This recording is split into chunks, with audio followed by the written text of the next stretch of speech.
All right, you can see that I trimmed down the cake here. It's fairly tall, so I'm going to use this in between. It's just a greasy piece of plastic that I cut and cake got all over it. But that will help to support it about halfway through. So what I'm going to do to start is fill in my different layers. You always have to put a filling. If you were to just put one cake on top of the next, it would not be a complete cake. It would be pretty weird. So I'm just kind of making this border here because I am going to fill it with strawberries. Now this is a pretty weird wheel. I've never used it before. I just had it in my cabinet. It's sort of working. I usually do it without any kind of turntable, but the turntable does make it easier. Put that in there. And more filling. This is pastry cream. So in the final exam, there's a question on the final about what are good cake fillings. Now you can say chocolate ganache, which we made in the tart unit. A few other good fillings would be pastry cream, raspberry jam, any kind of jam. I'm just going to clean that off.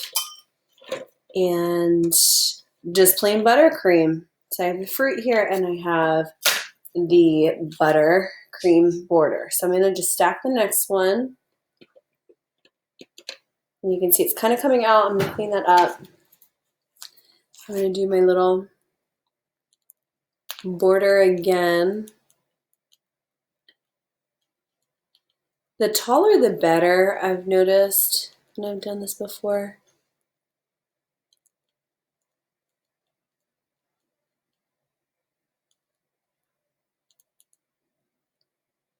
It's like my little gate to keep these strawberries in place. And just flatten that down. Put the pastry cream on top.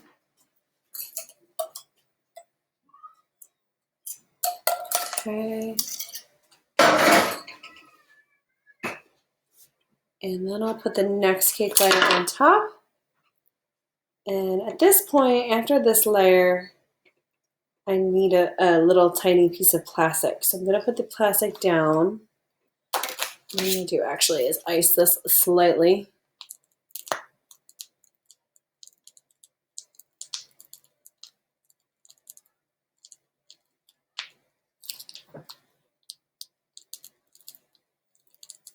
And what I'm using here is just a round tip.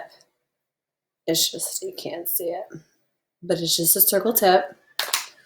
And then I'm going to put this plastic on top to keep it stable the last two layers. I'm just going to put that directly on there, and then I'm going to continue going until it's stacked. Okay, so I filled all of the cake layers. There's a little piece of plastic in between right here. There's also 3 wooden dowels that I cut slightly smaller than the cakes so that it's a little bit more stable on this portion, because this is the biggest portion that I have here. Now, I thought I had one more cake layer, but couldn't find it, so I'm working with what I have. So what I'm going to do now is I'm going to do the crumb coat. The first thing is, this is not going to be super pretty for the crumb coat. The whole point of the crumb coat is just to trap in all of the crumbs that are going to come off as we're doing this. And then, oh, just found a little Easter egg that my daughter left me here. So the next step after this would be to freeze it. And this cake is so tall and thin, and I've never actually done a cake that was this thin. That makes sense. I've done tall cakes, but I've never done cakes this narrow. So it's a little bit different. I'm holding the top of it. I've never had to do that before. The buttercream should be nice and soft, and it is. I'm just kind of working it back and forth, and it's gonna flop down. And see, I'm gonna do a small. Start working it to the sides, doing smaller strokes. Hopefully, we will be back in a couple weeks, and I will